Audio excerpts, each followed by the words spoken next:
이번 동영상을 통해서는 이 히모다일루션과 리트로그레이드 오토로고스 프라임에 관련돼서 좀 말씀을 여러 파트로 나눠서 말씀을 좀 드리도록 하겠습니다. 그 체외순환 과정이라든가 에크모, 어떤 혈액을 체외로 다시 빼서 넣어줘야 되는 모든 이런 행위 관련돼서 헤모다일루션은 피할 수 없는, 인위적인 헤모다일루션은 피할 수가 없습니다. 그래서 이 히모다일루션을 함으로 인해서 혈 희석이 되기 때문에 여러 가지 단점들도 생길 수 있고, 하지만 이 히모다일루션으로 인한 또 장점들도 마찬가지로 생기게 됩니다. 이런 부분에 대해서 좀 자세하게 말씀을 드리고, 그러면 만약에 이 리트로그레이드 오토로고스 프라이밍이라고 하는 거는 이 역행성 자가혈류 이제 프라이밍인데, 히모다일루션과는 좀 반대의 개념이라고 생각을 하시면 됩니다. 만약에 히모다일루션이 너무 많이 돼가지고 여러 가지 조직에 산소 전달이라던가 혈압이라던가 이런 거에 문제를 일으킬 수 있기 때문에, 이거를 방지하기 위해서 이 RAP라고 하는, 이 랩이라고 하는 이런 일련의 행위들을 진행을 하게 되는데, 이 부분에 대해서도 이 RAP가 어떻게 시행이 되고 시행이 되는지에 대해서와 장점과 단점에 대해서, 이런 부분들에 대해서 좀 말씀을 드리도록 하겠습니다. 여러 병원에서 지금 무혈수술 센터라고 해가지고 많이 있는 거로 알고 있는데요. 이 무혈수술, 심장수술에서 무혈수술을 진행을 하기 위해서는 이 히모다일루션의 양은 말씀드리자면 최소로 해야 될 것이고, 그 다음에 리트로그레이드 오토로고스 프라이밍 관련돼서도 항상 진행을 해야 되고, 그렇다면 이런 히모다일루션을 줄이기 위해서는 또 어떤 것들을 행해야 하는지, 이런 것들에 대해서 좀 말씀을 드리도록 하겠습니다. 이런 헤모다일루션에 관한 이제 기본적인 이론들에 대해서 좀 말씀을 드릴 거고, 그 다음에 이제 RAP를 하는 목적은 무엇이고, 이 RAP의 이제 모식도를 그려서 이게 어떻게 시행이 되는지 실제 이거에 대해서 좀 말씀을 드리도록 하겠습니다. 물론 모식도에서도 말씀을 드리겠지만, 이 RAP를 시행하는 방법은 상당히 여러 종류입니다. 크게는 큰 가지에서 이렇게 좀 변형이 됐다고 볼 수 있는데, 어떤 목적을 가지고 RAP를 시행을 하게 되는데, 어떠한 방법들이 있는지에 대해서는 이 모식도를 통해서 말씀을 드리도록 하겠습니다. 이 랩의 구체적인 방법과 이제 효율에 대해서도 좀 말씀을 드리고, 이 RAP를 한다고 해서 이 RAP만 딸랑 했다고 해서 무혈수술을 할 수 있다던가 히모다일루션을 줄일 수 있다던가 그런 건 아닙니다. 그래서 이런 여러 가지 히모다일루션에서 발생할 수 있는 이 혈 희석에 대한 단점을 줄이기 위해서 체외순환 초기와 중기 그리고 후기에는 어떤 것들을 같이 병행을 해야 되는지, 이런 거에 대해서도 말씀을 좀 드리도록 하겠습니다.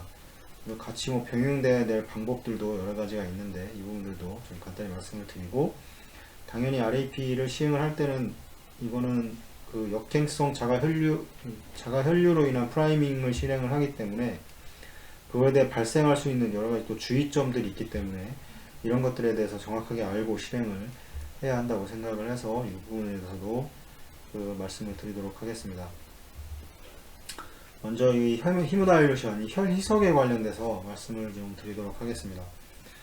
히모다일루션은 예전 지금처럼 심폐기가 발전되기 초창기, 아주 1950, 60년대일 텐데, 그때는 이 심폐기 회로에 전열을 사용을 했습니다. 홀블러드를 사용을 해서 사용을 했고, 적게는 2유니트에서 많게는 5, 6유니트까지 사용을 하게 됐습니다. 근데 예전에는 혈액 공급에 문제가 지금도 물론 혈액 공급이 문제가 많이 발생을 하고 있지만, 예전에는 더 이런 문제들이 발생을 했다고 하고, 또 많게는 5에서 6리터를 사용하기 때문에 이 많은 양을 사용하게 됨으로 인해서 이제 혈액이 준비가 안 돼서 혈액 부족으로 인해서 이 수술을 바로바로 할 수 없는 그런 상태가 됐었고, 또 문제는 이런 블러드 타입을 이제 구분하는 그런 기술 부족으로 인해서 이 수혈에 대한 부작용도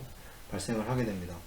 발생을 했다고 합니다. 그래서 이제 이런 수혈에 대한 문제점을 해결하기 위해서 이제 그 크리스톨로이드 볼륨만을 가지고 이제 프라이밍을 하는 방법을 시행을 하게 되는데, 이 그 히모다일루션, 이게 그 크리스톨로이드 프라이밍을 시행을 하는 거는 이게 가장 많은 발전을 이뤘었던 이유는 이 여호와의 증인들의 이 종교 교리 덕분입니다. 여호와의 증인들은 뭐 다들 아시겠지만 이 본인의 혈액이 밖으로 빠졌다가 다시 들어가는 거는 허용을 하는데, 이 남의 피가 들어온다거나 뭐 이런 것들은 허용을 하지 않습니다, 이 종교가. 그래서 결국에는 자기 피로만 체외순환을 진행을 해야 되는 상황이기 때문에, 이거에 대한 이 컨트롤 그룹으로 이 여호와의 증인들이 가장 많이 이런 부분의 발전에 대해서 영향을 미친 거는 사실이라고 합니다.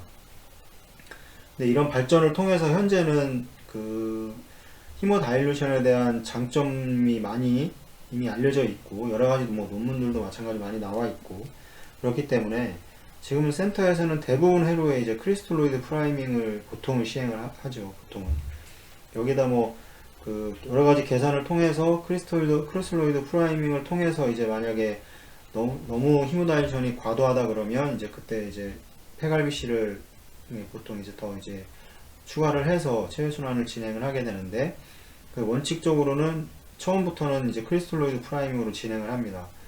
여기에 뭐 중간에 뭐 크리스톨로이드 프라이밍 중간에 뭐 혈액을 섞어서 그렇게 하지는 않습니다. 뭐 다른 데 어떻게 하시는지 모르겠는데, 저희 병원 같은 경우는 애초에 너무 낮은 어떤 기준이 되는 헤마토크리트나 헤모글로빈이 있는데, 그거보다 너무 계산상 너무 많이 떨어질 때를 제외하고는 대부분 크리스톨로이드 프라이밍을 실행을 해서 체외순환을 가동을 하고 있습니다.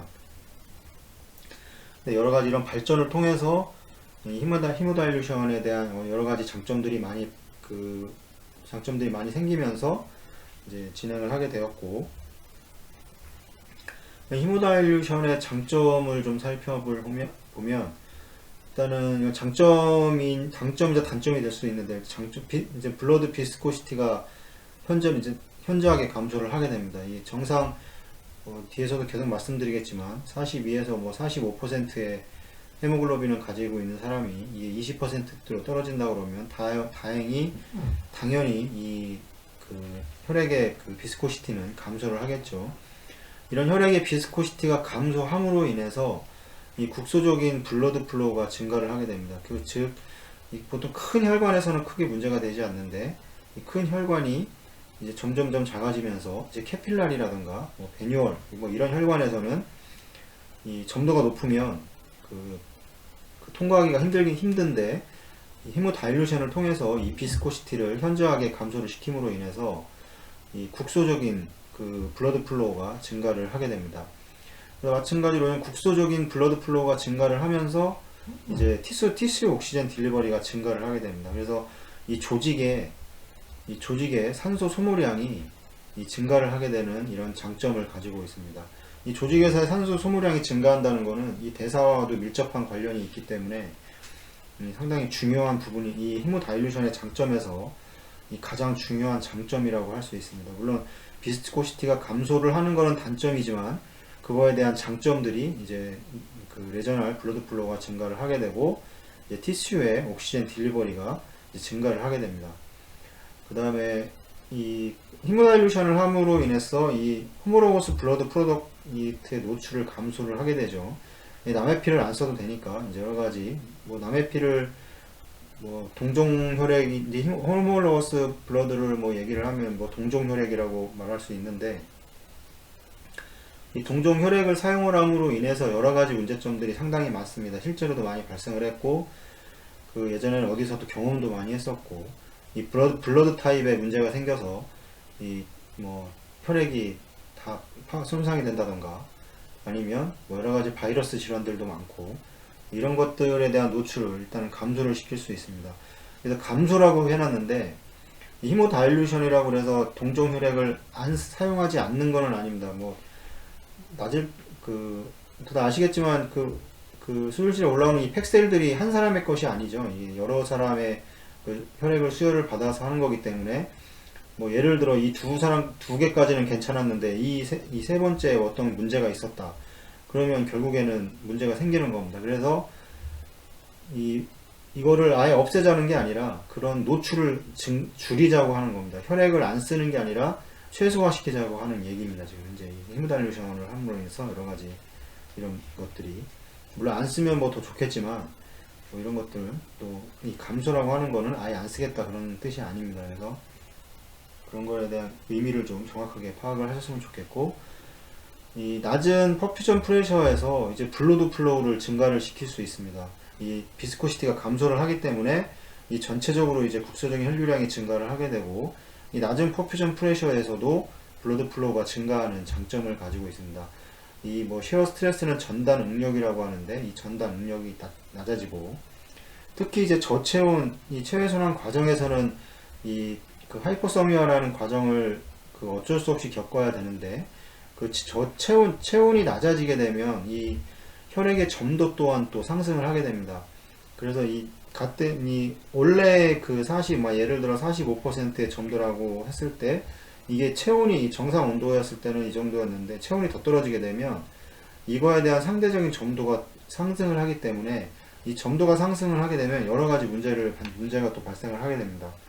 그래서 히모다일루션을 통해서 이 낮은 퍼퓨전 프레셔에서도 낮은 퍼퓨전 프레셔라고 하는 것은 이 낮은 이 카디악 아웃풋에서도 이 블러드 플로우가 증가한다는 것을 같은 의미라고 생각을 하시면 됩니다. 당연히 이제 그 혈액을 넣는 시간이 빠지고 혈액을 준비하는 기간이 필요 없기 때문에 이 회로의 셋업 시간이 단축이 되겠죠. 회로의 셋업 시간을 단축을 시켜서 이제 신속하게 체외순환을 가동을 할 수 있는 여러 가지 장점을 가지고 있습니다. 이 히모다일루션은 이제 말씀드렸지만 비스코시티가 일단 먼저 감소를 당연히 하게 되고 이게 그 여러 가지 이런 장점들이 발생을 하는데 물론 단점도 있습니다. 단점은 또 나중에 또 차차 뒤에서 나올 텐데 다시 말씀을 드리도록 하겠습니다. 여기서 쉐어 스트레스라는 전단 응력이라는 걸 말씀을 드렸는데 이 전단 응력에 대해서 좀 말씀을 드리도록 하겠습니다. 이 전단 응력은 쉐어 스트레스는 이 어느 면에서 두 플레이트 사이에서 위치한 이 액체에 가해지는 힘을 말합니다. 그래서 이제 단면과 평행인 힘에 의해서 발생을 하게 되는데 이제 그 경계면에 이제 영향을 보통 주게 됩니다. 유체 내에서의 이제 전단 쉐어 스트레스는 이 파이프 내에서 이 액체나 또는 기체가 통과할 때 이제 발생을 하게 되고 이 서로 다른 속도로 미끄러지는 유체의 이제 층과 같이 이게 지속적인 변형이나 이제 유동을 일으키게 됩니다. 여기서 이제 이 쉐어 스트레스를 관련돼서 이 부분을 제외하더라도 이 액체 이제 그 혈관 안에 이제 들어있는 건 이제 혈액이죠, 혈액. 이 액체의 경우는 유체에 이제 비스코시티와 이제 깊은 관련이 있습니다. 이 쉐어 스트레스는 그 구글링을 해보시면 그래프가 있고 이렇게 되는 것도 이렇게 되는 것도 유체에 따라 여러 가지 형태의 그 그래프를 보여줍니다. 그래서 이제 저희는 이런 거는 다 알 필요가 없고 이제 혈액에 관련돼서 알아야 되기 때문에 이 유체의 경우에는 이제 비스코시티와 이제 가장 깊은 관계가 있다는 거. 그다음에 이 액체가 이 혈관이라든가 어떤 면에서 이제 어떤 힘에 의해서 떨어져 나오면서 생기는 이 속도, 이 벨로시티는 이걸 벨로시티 그라디언트 또는 이제 쉐어 레이트, 이 전단율이라는 말로 표현을 합니다. 이 전단 응력은 만약에 비스코시티가 증가를 하고 쉐어 레이트가 증가를 한다면 당연히 전단 응력도 이 쉐어 스트레스도 증가를 하게 되는 이런 관계를 가지고 있습니다. 여기에서 이 전단율은 이 쉐어 레이트는 이 체외순환 과정에서 이 퍼퓨전 플로우 레이트와 좀 유사한 개념을 가지고 있습니다. 이런 부분은 저도 정확하게 다 이해를 한다 이런 건 아닌데 이 정도의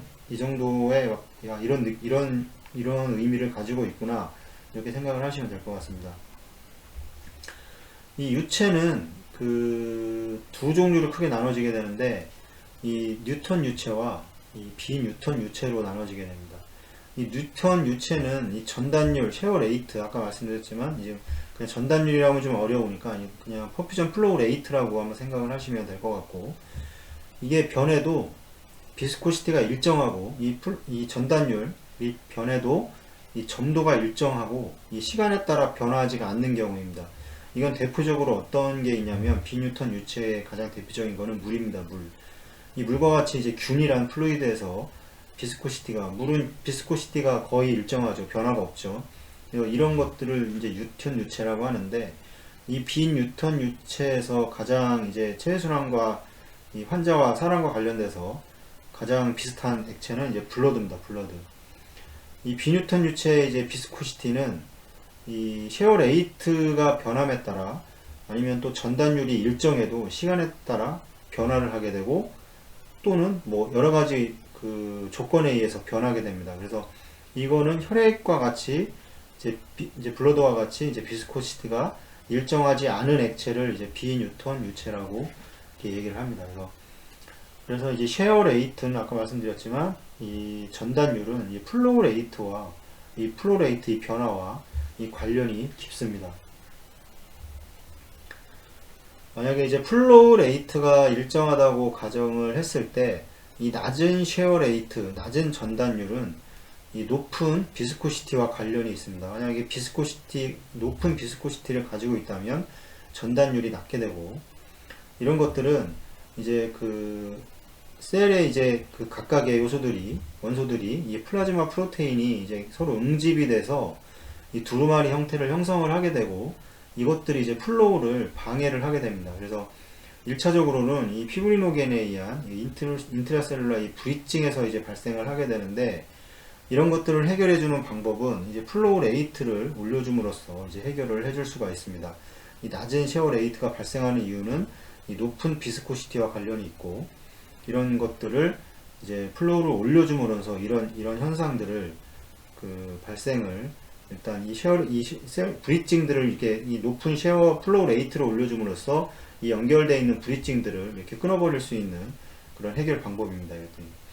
그래서 이제 이 레드블러드셀 이 적혈구의 경우에는 이 쉐어 레이트를 증가를 시키면, 그러니까 전단율이죠. 그러니까 플로우 레이트를 만약에 증가를 시키면 이 타원형의 형태로 변형되어서 이 플로우의 방향이 이 물과 같이, 그러니까 뉴턴 유체와 같이 이제 일직선이 되려고 하는 경향을 가진다고 합니다. 그래서 이 하이어 이제 이 쉐어 레이트에서 좀 더 물의 반응과 비슷한 뉴턴 방식으로 이제 움직이게 만들 수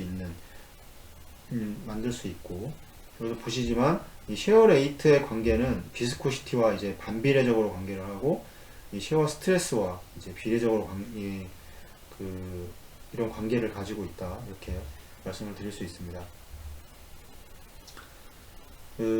오늘은 여기까지 하고, 다음 시간에는 이 서큘레이터리 순환 상태에서 영향은 어떤지에 대해서 말씀을 드리도록 하겠습니다. 시청해 주셔서 감사합니다.